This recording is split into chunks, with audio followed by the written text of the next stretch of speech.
Eu gostaria de chamar a atenção para o fato de que a tradição cristã, assim como outras tradições, principalmente as orientais, dão um tratamento não só adequado, mas profundo a esse aspecto primordial do esoterismo, que é a apresentação dos ciclos da manifestação, inclusive o ciclo que nós conhecemos como a jornada da alma. Nós notamos no mundo que toda manifestação, assim como as outras tradições espirituais, principalmente as orientais, apresentam os ciclos de manifestação, o mesmo faz a tradição cristã com bastante profundidade. Nós verificamos que tudo na manifestação ocorre em ciclos. Nós estamos tão acostumados com o dia e a noite, com as estações do ano, que não prestamos muita atenção ao fato de que esses são ciclos que governam a nossa vida. Assim como o dia segue-se à noite, que depois terá mais um dia e mais uma noite, e assim sucessivamente, ao longo de um período de 365 dias que nós consideramos como um ano, e cada dia e noite é representado pela rotação da Terra, e depois a rotação da Terra ao redor do Sol seria um ano, mas também o Sol roda ao longo da Via Láctea. A Via Láctea, por sua vez, também roda nessa grande dança dos céus, e assim como está em cima, assim é também embaixo. Esses ciclos também ocorrem na vida do ser humano, e eles são apresentados como sendo a jornada da alma. Na tradição cristã, eles são apresentados na parábola do filho pródigo, uma apresentação mais sintética e um tanto simples, de forma bastante mais rica e abrangente no hino da pérola, também conhecido como hino da veste de glória, e a apresentação mais profunda, mais transformadora, mais esotérica ocorre no texto de Pistis Sophia. Se vocês desejarem fazer um estudo mais aprofundado da parábola do filho pródigo, vocês poderão encontrar no livro A Vida do Cristo, de Geoffrey Hodgson, bem como no livro de nossa autoria, Os Ensinamentos de Jesus e a Tradição Esotérica Cristã. O que chama a atenção é que não é só a parábola como encontramos no Evangelho segundo Lucas, mas também a sua interpretação. Da mesma forma, o hino da pérola encontra-se nesse livro, Os Ensinamentos de Jesus e a Tradição Esotérica Cristã, num anexo. E também em outro anexo, no mesmo livro, Os Ensinamentos de Jesus, uma apresentação muito sumária de Pistis Sophia, que se encontra o seu texto completo e uma introdução com uma tentativa de interpretação nesse texto publicado pela editora Bertrand Brasil. Mas vocês poderiam perguntar, por que a importância da jornada da alma? A jornada da alma nos oferece um entendimento daquelas questões mais fundamentais de nossa vida. Nós todos, num momento ou outro de nossa vida, acabamos nos perguntando quem somos, de onde viemos, para onde vamos e o que estamos fazendo aqui. Essas são questões fundamentais que são respondidas na tradição da jornada da alma. Mas vocês poderiam ainda se questionar, mas jornada da alma? A jornada da alma traria implícito o fato de que a alma teria uma longa jornada, enquanto que na tradição cristã, de acordo com a Igreja, a alma seria criada no momento do nascimento do ser humano. Então, uma interpretação que o ser humano é o corpo e a alma é criada em função daquele corpo.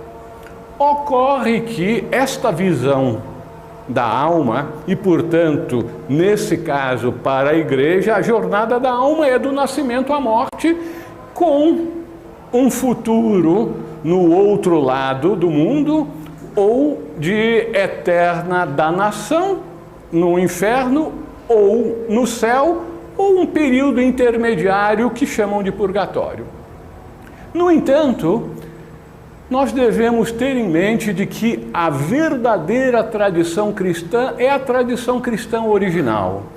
O que nos foi legado pela tradição ortodoxa, que é apresentada pela Igreja, é aquilo que se desenvolveu com o passar dos séculos e principalmente com as decisões tomadas em concílios, especialmente do início do século IV, com Constantino, quando a religião cristã tornou-se religião oficial do Império Romano, e principalmente no século VI, com Justiniano, quando foi tomada uma decisão em concílio de que a proposta que era até então aceita na Igreja, de que a alma preexistia antes do nascimento do ser humano, como principalmente apresentada por Orígenes, um grande filósofo reconhecido como um dos principais padres da Igreja primitiva. Em 553, no segundo concílio de Constantinopla, o imperador Justiniano, mais uma vez levando em consideração as eternas disputas internas entre diferentes facções da Igreja, convocou um concílio ao qual o Papa não compareceu, e poucos bispos da Igreja Ocidental participaram. A maior parte eram aqueles bispos que estavam sujeitos ao seu julgo na Igreja do Oriente, a igreja mais conhecida como a Igreja Grega. E, mais uma vez, o imperador convoca um concílio, preside o concílio, influencia o que vai ser examinado e o que vai ser decidido. E foi decidido que tudo aquilo que tinha sido apresentado por Orígenes, em virtude de uma preocupação do imperador, que era uma disputa entre dois grandes grupos de teólogos da Igreja, principalmente ocidental e oriental, sobre a natureza do filho, se seria igual ou semelhante ao pai. Imagina que loucura! O imperador, os teólogos, querendo determinar qual é a natureza do segundo aspecto da Santíssima Trindade, já que sabemos que sobre o absoluto, sobre Deus, nada sabemos ao certo, que ele é incognoscível, mas o imperador, acostumado a decretar que é assim ou é assado, determinou que a natureza de Deus Pai e Deus Filho eram iguais, porque a preocupação do imperador era sempre uma de apresentar uma doutrina homogênea para usar a Igreja, usar a religião como uma maneira de unir mais ainda o seu império. Bom, com isto, aquilo que fazia parte central dos ensinamentos de Jesus, que era conhecido e aceito pelos judeus, pelos cabalistas, pelos cristãos primitivos, dentre os quais a corrente mais forte eram os conhecidos gnósticos, foi colocado por água abaixo, jogado para escanteio, e agora a Igreja apresenta uma interpretação da alma como sendo restrita a cada corpo físico e pronto. Mas esse não era o ensinamento original de Jesus. Tanto assim que nós vamos verificar como é apresentada de uma primeira, num primeiro nível, a jornada da alma na tradição cristã, na parábola do filho pródigo. A parábola do filho pródigo todos nós conhecemos, mas como nós fomos condicionados a aceitar a Bíblia literalmente, nós acabamos achando que a mensagem que a parábola do filho pródigo nos traz é que mesmo quando um filho é ingrato e pega a sua herança e a dissipa numa vida dissoluta e depois sente remorso, se lembra do pai, na casa do pai, onde todos tinham alimento em abundância, decide retornar à casa do pai, e o pai, com aquela enorme generosidade, o recebe, o abraça e até mesmo prepara uma festa em sua homenagem. Essa é a interpretação literal da parábola do filho pródigo. E a mensagem que subjaz, a mensagem esotérica é perdida. Por quê?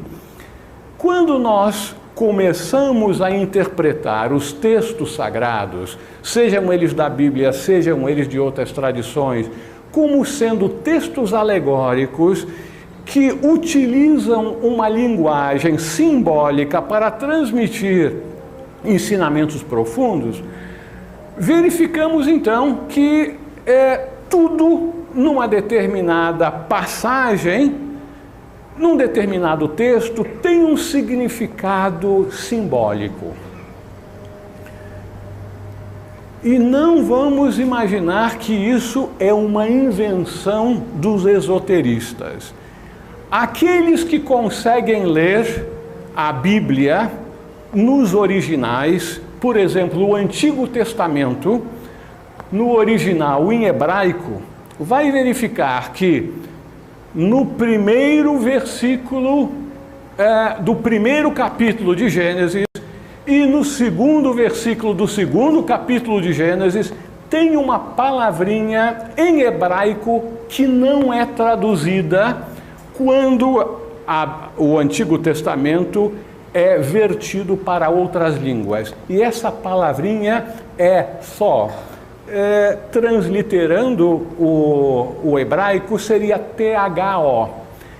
E este vocábulo que não é traduzido significa simbolicamente. Então, já no início do Antigo Testamento é dito que no princípio Deus criou. Aí tem a palavra só, simbolicamente. Então, tudo que é apresentado em Gênesis, tudo que é apresentado no Antigo Testamento é apresentado de forma simbólica. Mas nós não somos alertados a isso e somos levados a achar que temos que absorver a Bíblia no seu sentido literal, que é o mais superficial de todos. Existem camadas e camadas de ensinamentos que estão por trás da apresentação simbólica que nós conhecemos. Então, no caso do filho pródigo, da parábola do filho pródigo, que só encontra-se no Evangelho segundo Lucas, cada um dos personagens representa algo de muito especial. a parábola do filho pródigo pode ser interpretada no sentido macrocósmico, pode ser interpretada no sentido microcósmico. Vamos interpretá-la no sentido microcósmico, que se refere à jornada da alma propriamente dita. Então, o Pai é o Pai Supremo que habita nos céus, no reino dos céus. O seu filho mais novo é aquele que vai ao mundo, é Deus no seu aspecto imanente, ou seja, é o Filho, é o Cristo. E ele pede sua parte da herança e vai para uma terra distante. Agora vocês vão dizer, meu Deus, será que Cristo, mesmo o Cristo interior, aquele Deus imanente em nós, pediria a sua parte da herança para sair da casa do Pai? Mas isso faz parte do plano de Deus. Por isso que muitas vezes nós não nos damos conta que tudo que existe, existe por boas razões e porque faz parte do plano divino. Então a interpretação de que teríamos então uma desobediência, uma ingratidão do filho pródigo, pedir sua parte da herança e ir para uma terra distante, ele está obedecendo os desígnios divinos que Deus, no imanifestado, ao desejar manifestar-se, o faz através do seu aspecto, que nós chamamos do Filho, na tradição cristã, sendo aquela parte divina que é o substrato de tudo aquilo que existe, que nós conhecemos no mundo, inclusive de nós mesmos. Cada um de nós é Deus. Nós temos na Bíblia as passagens repetidas: vós sois deuses. Vós sois o templo de Deus e o Espírito de Deus habita em vós. Mas isto tem implicações tão profundas para a nossa vida diária que nós deixamos isso entrar por um ouvido e sair pelo outro, não deixando esta mensagem ter as consequências devidas em nossa vida, para que procuremos agir de forma divina. Então, o filho, assim chamado pródigo, pega a sua parte da herança e vai para o país distante. O país distante é o nosso mundo terreno, é o mundo material, não só a terra, mas todos os mundos materiais. Então, ele vai para a terra distante, porque entre o reino de Deus não manifestado, o mais alto de tudo que é espiritual, até o plano material denso, existem diferentes gradações, diferentes níveis de manifestação. Então, ao descer todos esses planos até chegar ao plano físico, ele percorreu uma grande jornada, ele está então numa terra distante. E dissipou a sua herança. O aspecto filho precisa de muitas experiências até encontrar o caminho de volta, porque o filho desce à terra distante, a involução desce até atingir o ponto mais profundo, mais denso, quando então começa lentamente a retornar ao reino da casa do Pai. Então, no caso da parábola do filho pródigo, chega um determinado momento que, tendo dissipado tudo, naquela terra ocorre uma grande fome. O que significa a fome? Veja só, nós estamos tratando de um tema espiritual. No nosso mundo material, quando nós temos fome, nós temos sede, isto é uma coisa muito desagradável. Se é fome e sede que permanecem por algum tempo, nós podemos entrar em grandes privações e podemos até mesmo perder a vida se não conseguirmos alimentos. Então, no plano físico, a fome é uma péssima coisa. No entanto, como estamos falando da jornada da alma, a fome simboliza aquele anseio por aquilo que foi perdido, um anseio dentro da alma, aquela fome do conhecimento da verdade, fome de retorno às suas origens. Então, eu imagino que todos aqueles que se interessam por esses temas já sentiram esse tipo de fome, e já sentiram o que nós poderíamos chamar da divina insatisfação. Divina insatisfação, porque mesmo tendo tudo aquilo que aparentemente é coisa boa nesse mundo, nós sentimos que está faltando alguma coisa lá no fundo do nosso coração. E é isto que é simbolizado por essa fome do filho pródigo.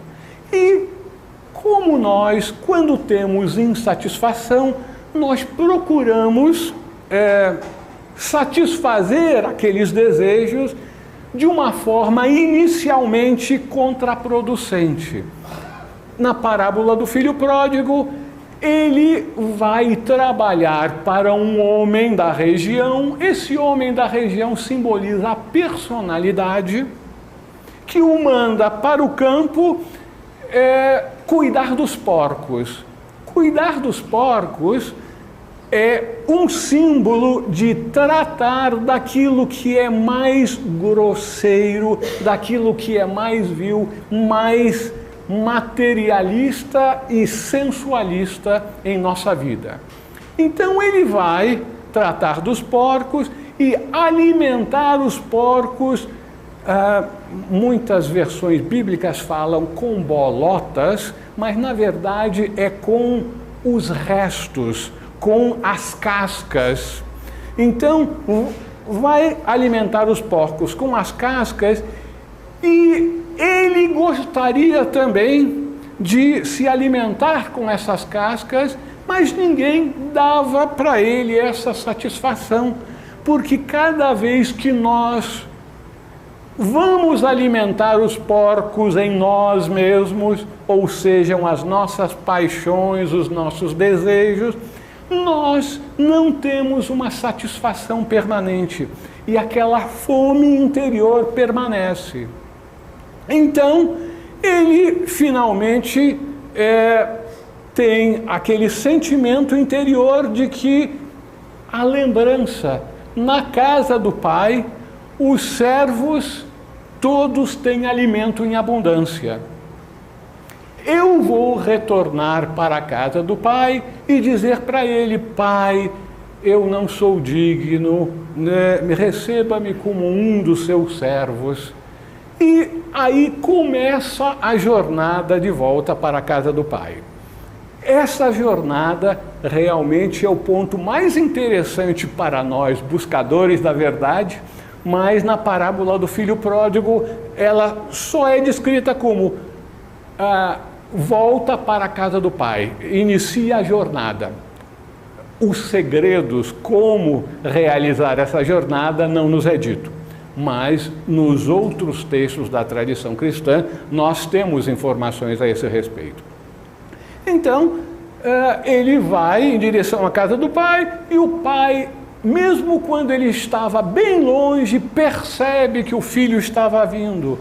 Ou seja, mesmo antes da alma que está fazendo todos os esforços para alcançar aquele estado de consciência que é o reino de Deus, que é a casa do Pai, quando está no processo de retorno, o Pai, que é Deus interior, percebe que ele está voltando. Então ele vai correndo em sua direção. Obviamente que Deus não anda correndo. Deus, em abscôndito, o Supremo, é imóvel, é absolutamente sem mudanças. Então Deus não iria correndo, mas esse é um símbolo para nos indicar que quando a alma está fazendo esforços para retornar às suas origens, o representante divino, que são os mestres, que são os instrutores da humanidade, que é o nosso Deus interior, percebe esse esforço e para cada um passo da personalidade, da natureza inferior, o Deus interior, o eu superior, poderíamos chamá-lo assim também, dá 2 passos. Então, nós não estamos sozinhos na nossa jornada. E finalmente, o filho é recebido pelo pai, recebe um abraço e o pai o beija. O beijo tem um significado muito especial esotericamente. É o símbolo da união. Então, ao receber o beijo, é como se tivesse alcançado a iluminação. E é o momento, então, que é recebido pelo pai. E aí o pai diz para seus servos, mesmo com o filho dizendo que não era digno, ele o abraça com aquela grande alegria e diz: traga-lhe uma veste mais refinada, coloque-lhe um anel na mão e coloque novos calçados. 3 símbolos muito importantes. Vestes refinadas. Significa que, ao receber aquele beijo, a união com o Pai, ao conseguir a iluminação, então a alma já não está mais vestindo as vestes impuras da terra distante, mas sim as vestes refinadas, que são as vestes de luz dos iluminados, dos mestres.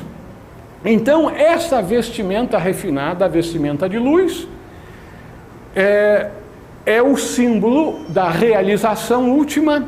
O anel com o seu formato característico circular, significa que um ciclo foi terminado, e colocar sandálias significa, como as sandálias reveste a parte inferior do corpo humano, é que ao terminar esse ciclo, você então recebe calçados apropriados para o próximo ciclo, que você começará então num nível bem mais elevado.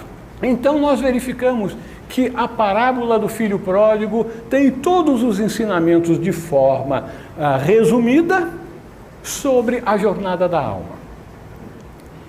Não vamos pensar que as outras coisas que sabemos sobre a jornada da alma referem-se à tradição não canônica, à tradição gnóstica, à tradição que não recebeu o beneplácito da igreja, como o hino da pérola e Pistis Sophia. Mesmo dentro da tradição canônica, nós temos indicações sobre a jornada da alma. Uma delas é a própria vida de Jesus. Eu chamo a atenção daqueles que se interessarem no livro Os Ensinamentos de Jesus e a Tradição Esotérica Cristã. No seu capítulo 26 é feita uma apresentação da vida do Cristo como uma apresentação simbólica daqueles que entram no caminho acelerado de retorno à casa do Pai, com os 5 grandes marcos iniciáticos que são simbolizados na vida do Cristo.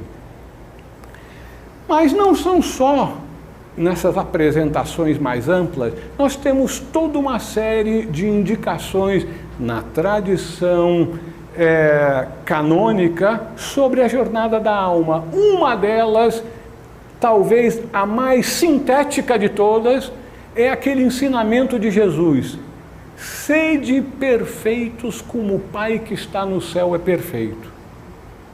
A maior parte dos cristãos ouvem aquilo, que bonito, e passa adiante, porque nós não podemos conceber que nós vamos ser perfeitos como o Pai que está no céu é perfeito.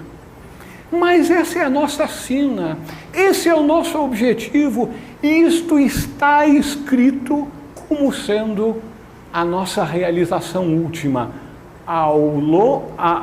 depois que fizermos todo o percurso de retorno à casa do Pai. Porque o Pai que é perfeito não é estranho que está fora, o Pai que é perfeito está dentro de cada um de nós.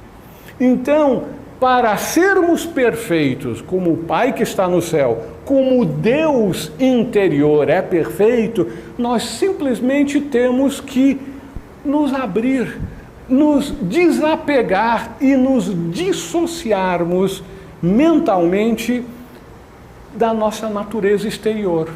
Fazer aquilo que todos os místicos fazem, um processo de purificação em que eles se entregam inteiramente a Deus. E Deus está no interior, não está fora. Então, quando nós conseguimos praticar esse ensinamento de sua forma mais profunda, nós estamos entendendo, estamos respondendo à jornada da alma, o objetivo último, que é de retornar à casa do Pai, aonde nós outra vez nos tornaremos perfeitos como o Pai que está no céu é perfeito. Vamos então fazer um breve apanhado agora do hino da Pérola.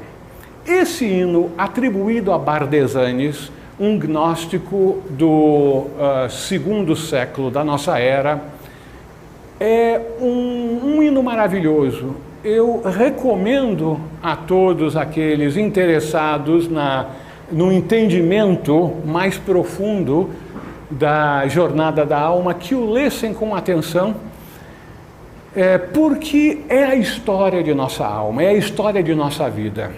Então, também, um pai tinha 2 filhos e chamou o seu filho mais novo e convidou para ir a uma terra distante, aonde ele deveria encontrar e tomar uma pérola preciosa que era guardada por uma serpente. Então, esse jovem recebeu do pai suprimentos para viagens e tesouros que eram abundantes, porém bem leves, para que ele pudesse carregar sozinho.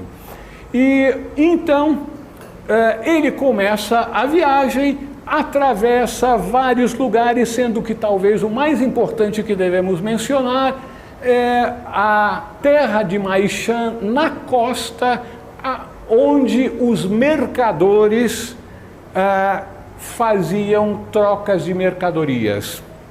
Bom, a costa é sempre aquele limite entre os reinos superiores e os mundos inferiores. Mas então o pai diz para o filho que vai gravar um convênio com ele, se ele for à terra distante e obter essa pérola preciosa guardada pela serpente, ele poderá retornar à casa do reino do pai, readquirir a sua veste cravejada de joias e cheia de ouro, seu manto púrpura, e ser um dos herdeiros do reino juntamente com o filho mais velho.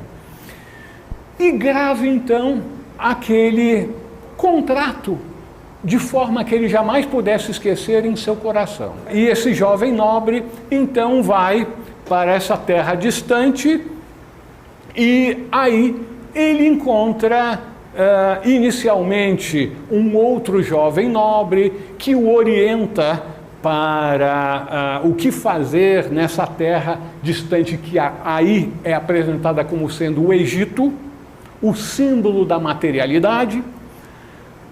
Ele então recebe instruções desse outro jovem nobre para ter muito cuidado para não se misturar com os egípcios, principalmente os impuros, mas os egípcios, usando de suas artimanhas, então se apresentam a ele e o convidam a comer as suas comidas. E à medida que ele começa a ingerir esses alimentos, ele esquece-se de sua missão para a qual tinha sido enviada, obter a pérola sagrada, e ele entra num profundo sono. Isto é especialmente importante. Jesus seguidamente chamava as pessoas de mortos ou adormecidos. Por quê? Quando nós mergulhamos na materialidade e nós vivemos de uma forma exclusivamente material, estamos como que adormecidos para as realidades espirituais, as realidades da alma. Então, ele recebeu esses alimentos, os ingeriu e entrou em sonho profundo. Mas que alimentos seriam esses? Será que é algum pozinho especial, algum alimento muito condimentado? Não se trata de alimento físico. Trata-se daquilo que alimenta a nossa natureza inferior, mais sutil, que são as emoções, os desejos e os pensamentos. Então, à medida que nós ingerimos pensamentos de ódio, pensamentos de cobiça, que nós ingerimos emoções violentas, emoções de extrema sensualidade, de raiva, enfim, quando nós entramos em todas as emoções e pensamentos negativos, nós estamos então ingerindo aqueles alimentos da terra distante que nos fazem entrar num sono profundo. Então, passou um bom período e, finalmente, o pai percebeu que o filho estava adormecido e que não era bom para ele continuar no Egito, que ele deveria retornar. Chama todos os nobres, que mandam então uma carta para ele, alertando sobre o propósito de sua missão. E essa carta é enviada por uma águia. Por que a águia? A águia representa aquela ave mais majestosa que voa mais alto, e o voar alto simboliza uma expansão de consciência para o alto, e a carta na forma da águia então pousa perto dele e o faz despertar com o som de sua voz e o abano de suas asas. E então o filho, esse jovem nobre, percebe que ele entrou numa situação desesperadora, que ele deve retornar para o cumprimento de sua missão, e aí procura a serpente, e aí então, no hino, temos um véu, uma maneira de esconder as coisas esotéricas. Diz que ele, cantando o nome do pai, o nome da mãe e o nome dos nobres da terra do Levante, faz com que a serpente venha a adormecer e ele possa pegar a pérola preciosa. Bom, cantar o nome do pai, da mãe e dos nobres do Levante significa utilizar o poder mágico dos mantras.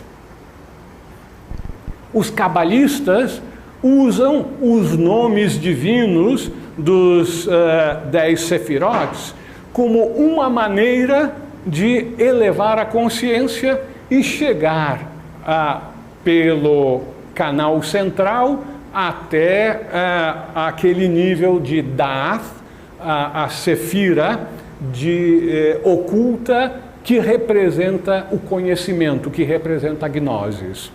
Então, o processo é dito de forma muito velada, que é, entre outras coisas, valer-se do poder mágico, do grande poder dos mantras.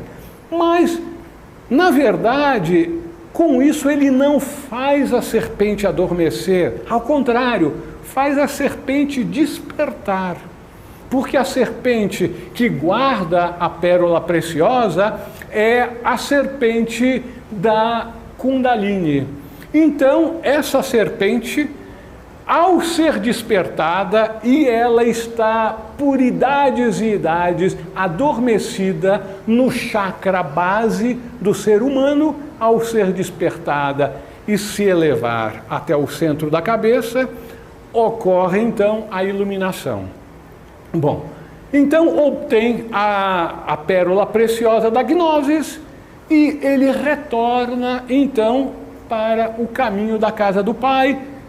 No meio do caminho encontra-se com emissários do Pai que dão para ele finalmente as suas vestes gloriosas, as vestes de luz, e ele retorna à casa do Pai, em que é recebido e passa então a viver em companhia de todos os jovens nobres.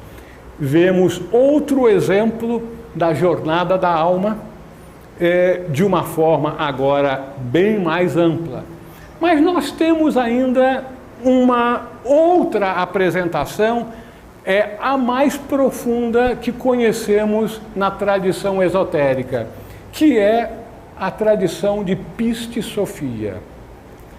Esse texto realmente é bastante complexo, bastante velado, talvez mais velado ainda do que o texto do Apocalipse.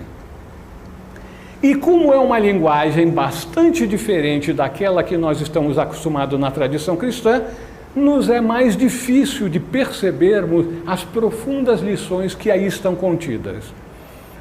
Mas, quando conseguimos encontrar as chaves para decifrar, na medida que nos for possível, e diz a tradição esotérica cristã, que aqueles que se mergulharem no estudo de Piste Sophia serão recompensados regiamente com os resultados dessa meditação sobre aquilo que é de mais precioso em nossa tradição. Então, esse texto apresenta uma cosmologia de uma forma absolutamente maravilhosa, que não deixa nada a desejar as apresentações cosmológicas orientais.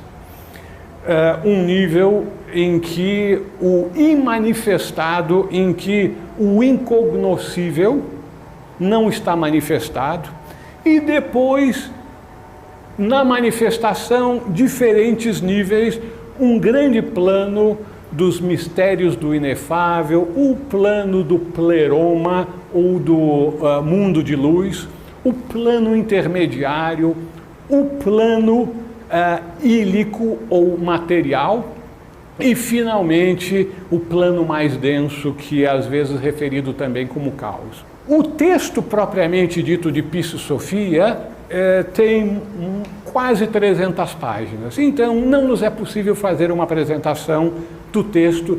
Eu gostaria simplesmente de pensar algumas ideias extremamente importantes no que diz respeito à jornada da alma. É que começa o texto com Jesus sendo elevado aos céus em meio de intensa luz, e depois ele retorna para continuar a instrução de seus discípulos. E ele então diz que passou por diferentes níveis, passou por diferentes reinos, e aí começa a descrever esses reinos e chega um determinado momento em que ele diz que encontra a Pistis Sophia. Pistis Sophia é uma palavra grega, pistis significa fé, Sofia, sabedoria, e representa a alma. Mas por que é escolhido então o termo Pistis Sophia para representar a alma? Porque pistis, a fé, é o fundamento que possibilitará a alcançar o objetivo, que é a Sofia, que é a sabedoria. Então, no texto é apresentado que Pistis Sophia é o par de Jesus. E que Pistis Sophia estava sofrendo muito porque tinha sido iludida procurando a luz que havia percebido no alto, mas olhou para baixo e foi perseguir essa luz sem o seu par. Então ela desceu ao caos sem o seu par. Quem é o seu par? Jesus. E então se viu presa, emaranhada no caos, e aí começa a sua desdita e, eventualmente, a sua salvação, quando volta-se para a luz e percebe que o seu par, a luz, estava ajudando-a. Como é possível, nessa apresentação, termos Pistis Sophia, a alma, tendo como par Jesus? Vejamos, em todas as tradições esotéricas, tudo é apresentado de forma simbólica. Então, Jesus representa simbolicamente o eu superior.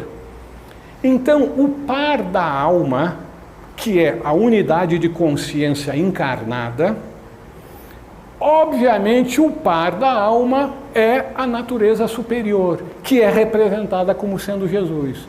Então, o eu superior é o par da alma. E a alma, ao entrar na manifestação, na encarnação, sem o seu par, porque o eu superior não entra na encarnação, mas sim aquela projeção da alma que desce à natureza inferior. Então passa a ser a alma encarnada. Então essa é Pistis Sophia. E Pistis Sophia vai reclamando de que o terceiro poder tríplice se apresenta como o autocentrado. Em muitos livros, muitas tradições iniciais, não só em português, mas até mesmo em inglês, apresentavam o termo original no texto, que era Asthades, que significa em grego antigo autocentrado. E quem é esse autocentrado? É a personalidade. Então a personalidade começa a perseguir a alma encarnada. E a personalidade, esse autocentrado, envia uma projeção para os mundos inferiores muito poderosa, um poder com cara de leão. O que é esse poder com cara de leão? O leão é muito poderoso, é o rei da selva. Então, o rei da selva mental é esse poder com cara de leão, que é o egoísmo. Então, o leão que governa a nossa mente e as nossas emoções é o egoísmo, que a persegue juntamente com os 12 eons. Esses eons representam as emoções no plano astral. Então, ao longo de várias lamentações que são apresentadas como sendo arrependimentos, Pistis Sophia vai sendo gradativamente ajudada por seu par, o eu superior, no texto apresentada como sendo Jesus, e vai conseguindo então readquirir sua luz, porque é apresentado no texto que os seus perseguidores procuram retirar a sua luz. Veja só que maneira sutil de apresentar as dificuldades que todos nós temos no mundo. Cada vez que nós escorregamos, de forma espiritual, obviamente, nós perdemos um pouco de nossa luz interior.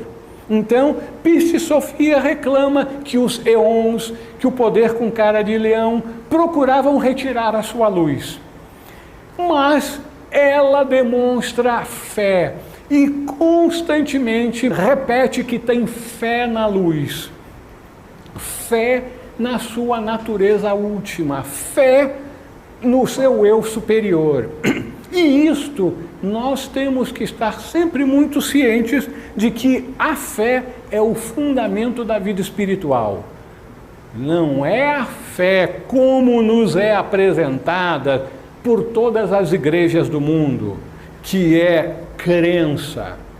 As nossas crenças não influem em nada na nossa vida espiritual, porque nós podemos alcançar a iluminação sendo maometanos, hinduístas, budistas, cristãos ortodoxos, católicos, gnósticos, não importa a crença que nós possamos ter, nós podemos alcançar a iluminação. Portanto, crença não é essencial, esta ou aquela crença, para alcançarmos a libertação, para alcançarmos a iluminação final. O que é importante é a fé. Por que a fé?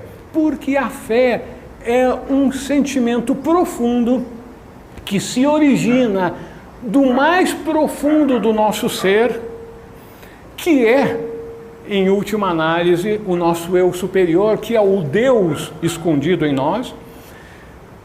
E quando nós temos fé, nós estamos então conseguindo tocar aquele poder do universo que é a vontade.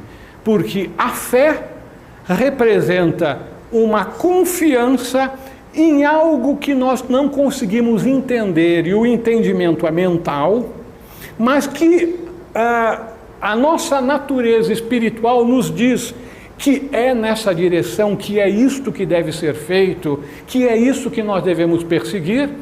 E aí então nós, com essa fé que expressa a vontade de realizar, nós conseguimos fazer os nossos progressos, nós conseguimos a nossa transformação.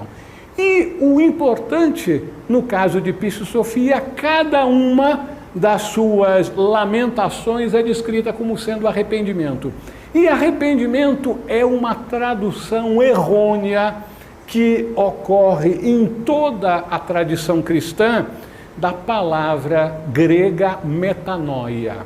Metanoia, no seu sentido original, significa mudança nos conteúdos mentais, mudança de pensamento, mudança interior. Então, Piscis Sophia vai realizando diversas mudanças interiores, e aí a coisa fica clara. À medida que todos nós que buscamos a verdade, que buscamos alcançar a iluminação, vamos realizando mudanças interiores, nós vamos fazendo progresso espiritual até o momento em que vamos receber aquele beijo, vamos receber a gnosis. E no caso de Piscis Sophia, o momento crucial mais bonito da apresentação do mito é quando é apresentado no texto que Piscis Sophia, depois de muitas peripécias e etapas, é finalmente retirada do caos, alcançando a libertação no mesmo momento em que Jesus ascendia aos céus para a glória da permanência com o Pai. Significa isto o quê? Que Piscis Sophia, a alma, a natureza inferior, é liberta deste mundo no mesmo momento e concomitantemente com a iluminação da natureza superior. Portanto, Jesus e Piscis Sophia são os pares e a libertação do samsara, da roda da vida, dos ciclos de renascimento, ocorre quando ocorre também a iluminação suprema. Então nós vemos que na tradição cristã a importância dos ciclos e da jornada da alma nos é apresentada. Este tipo de estudo tem consequências muito importantes para o nosso despertar, progresso e realização final suprema que podemos e devemos aprofundar mais. Muito obrigado.